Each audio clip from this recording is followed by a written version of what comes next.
আসসালামু আলাইকুম। সুপ্রিয় দর্শক মণ্ডলী, বাংলাদেশ থেকে আওয়ামী লীগকে নিষিদ্ধ করা উচিত। গণ আন্দোলনের কারণে পতন হয়েছে এই আওয়ামী লীগের। আপনারা জানেন, বড় ধরনের গণ অভ্যুত্থান হয়েছে, বাংলাদেশে রেভুলেশন হয়েছে। বাংলাদেশের মাটিতে ভারতীয় পরিচালিত সন্ত্রাসী সংগঠন আওয়ামী লীগ দীর্ঘ বছর রাষ্ট্র ক্ষমতায় ছিল।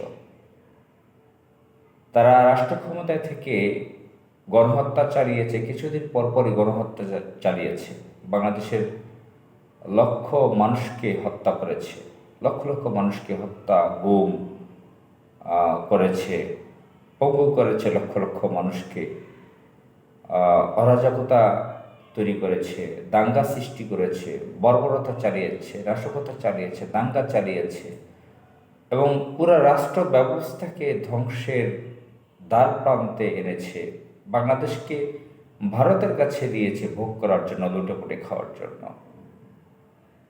ভারতের এজেন্ডা তারা পূরণ করেছে এবং তাদের কার্যক্রমটা ছিল সারা বাংলাদেশে ত্রাস চালানো, হত্যা, চাঁদাবাজি, সন্ত্রাস এগুলো করা।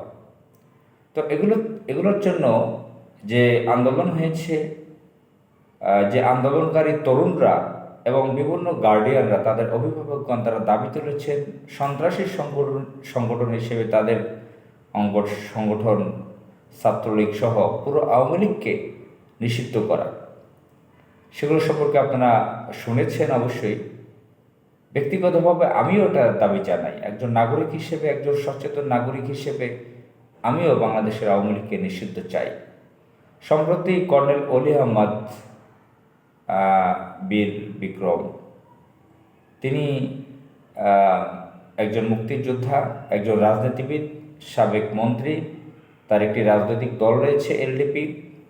তিনি সংবাদ সম্মেলন করে তিনি দাবি তুলেছেন সন্ত্রাসীর জন্য, সন্ত্রাস হত্যার জন্য আওয়ামী লীগের নিবন্ধন বাতিল করতে হবে, দল হিসেবে আওয়ামী লীগকে নিষিদ্ধ করতে হবে। তো আমরা চাই এই বাংলাদেশের সমৃদ্ধির জন্য, অগ্রগতির জন্য, বাংলাদেশ যাতে মাথা উঁচু করে দাঁড়াতে পারে, সারা বিশ্বে যাতে বাংলাদেশে একটি প্রভাবশালী উন্নত দেশে পরিণত হতে পারে, সেজন্য আওয়ামী লীগকে নিষিদ্ধ করতে হবে। এটা আমাদের দাবি, বাংলাদেশের কোটি কোটি মানুষের দাবি, আমাদের সকলের দাবি। আসসালামু আলাইকুম।